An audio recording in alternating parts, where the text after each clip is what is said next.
Kita beralih ke informasi lain. Pemirsa, Indonesia mengecam rencana Israel memperluas penjajahannya hingga mencakup 70% wilayah Gaza.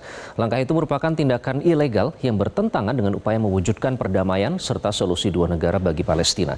Kita akan bergabung dengan jurnalis Metro TV Anwar Fuadi melaporkan dari Istana Negara Jakarta. Adi, jadi bagaimana sejauh ini komitmen pemerintah Indonesia untuk memastikan kemerdekaan Palestina? Ya, seperti yang Anda sampaikan tadi, Iqbal, bahwa seperti yang disampaikan oleh Menteri Luar Negeri bahwa Indonesia mengecam dan juga menolak keras tindakan yang dilakukan oleh Israel yang ingin memperluas pendudukannya di wilayah Gaza, Palestina, bahkan mencapai 70% dari wilayah tersebut, seperti yang disampaikan oleh Perdana Menteri Israel Benjamin Netanyahu beberapa waktu lalu yang juga kemudian mendapatkan sorotan dunia. Dan Sugiono menegaskan kembali bahwa tindakan tersebut merupakan tindakan yang bertentangan dengan prinsip hukum internasional dan juga merupakan tindakan ilegal dan bertolak belakang begitu ya dengan upaya untuk mewujudkan perdamaian serta juga mewujudkan solusi dua negara untuk kemerdekaan Palestina. Dan ini tentu menjadi sorotan banyak pihak dunia internasional dan juga menjadi sorotan PBB dan sejumlah negara juga menanggapi hal ini.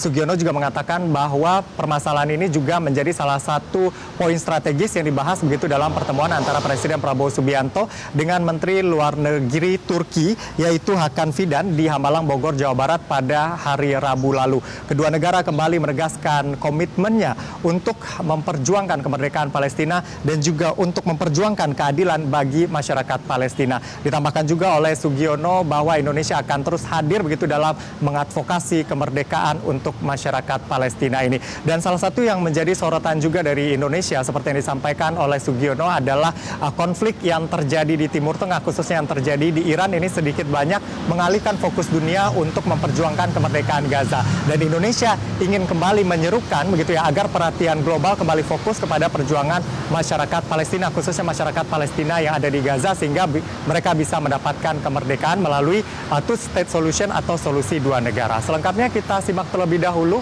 Berikut adalah pernyataan dari Menteri Luar Negeri Sugiono. Ingin kembali fokus untuk perjuangan di Palestina, di Gaza, dengan perang yang terjadi saat ini di Iran, semuanya terhenti proses dan itu kita harus kembali ke sana dan untuk itu kita harus juga cari cara-cara untuk menyelesaikan konflik ini. Timur Tengah perang, banyak juga beberapa titik di dunia ini yang panas. Dan kita, ya sekali lagi ini amanat undang-undang Indonesia ingin terlibat dalam upaya perdamaian dan ketertiban dunia ya secara proaktif.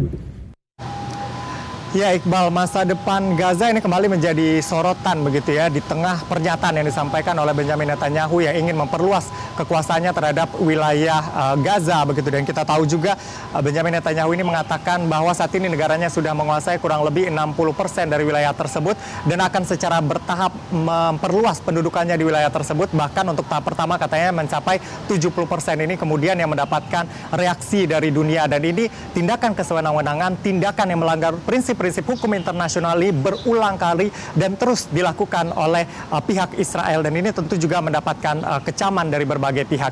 Dan kita tahu kemarin ada juga peristiwa yang dikecam begitu ya oleh pemerintah Indonesia melalui Kementerian Luar Negeri bersama negara-negara mayoritas Muslim lainnya, diantaranya adalah Mesir, Yordania, Pakistan, Qatar, Arab Saudi, Turki dan juga Uni Emirat Arab yang mengecam dengan keras aksi penyerangan yang terus berlanjut yang dilakukan oleh pemukim ekstrim Israel di kompleks Masjidil Aqsa atau Al-Haram Al-Syarif di bawah perlindungan pasukan Israel serta pengibaran bendera Israel di dalam halamannya. Para menteri luar negeri ini menegaskan bahwa tindakan provokatif itu tidak dapat diterima dan bertentangan dengan hukum internasional, resolusi dari Perserikatan Bangsa-Bangsa atau PBB serta juga status quo historis dan hukum di situs-situs suci di Yerusalem Timur yang diduduki tersebut. Dan mereka mendesak Israel untuk segera menghentikan tindakan-tindakan provokatif tersebut.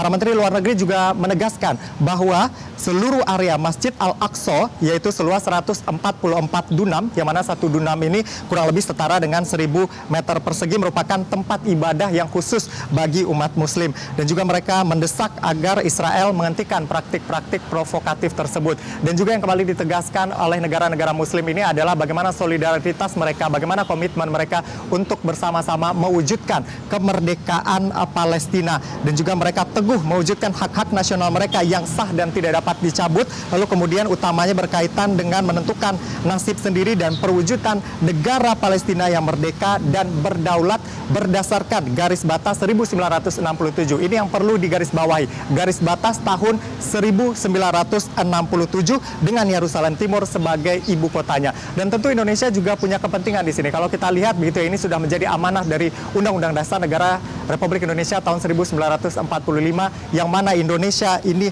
harus ikut melaksanakan ketertiban dunia yang berdasarkan kepada kemerdekaan, perdamaian abadi, dan juga keadilan sosial. Menurut Sugiono, ini menjadi landasan begitu ya dari politik luar negeri Indonesia, politik bebas aktif, yang mana bebas tidak memihak kepada kekuatan atau blok manapun. Lalu kemudian aktif dalam hal ini adalah aktif menyuarakan perdamaian dunia dan juga menyelesaikan berbagai permasalahan di tatanan global. Itu yang menjadi prinsip yang dipegang oleh Indonesia, dan berkali-kali juga Presiden Prabowo Subianto menyampaikan terkait dengan bagaimana kemudian mengedepankan perundingan dan juga mewujudkan perdamaian begitu ya di berbagai forum-forum internasional, baik itu dalam pertemuan yang bersifat bilateral ataupun pertemuan yang bersifat multilateral. Untuk Palestina sendiri, Indonesia juga berkali-kali mendorong agar terwujudnya solusi dua negara atau two-state solution untuk mewujudkan kemerdekaan Palestina. Ini juga dibuktikan dengan wujud nyata dukungan, misalnya pemberian bantuan oleh Indonesia dalam beberapa kali begitu ya melakukan misi untuk memberikan bantuan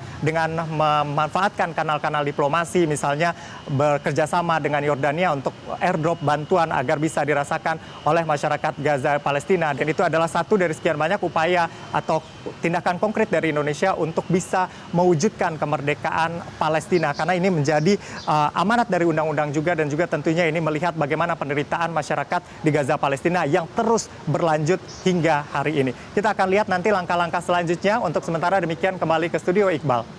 Baik, kita kawal bersama misi demi kemerdekaan Palestina ini. Terima kasih Anwar Fuadi melaporkan langsung dari Istana. Jelajahi cara baru mendapatkan informasi. Download Metro TV Extend sekarang.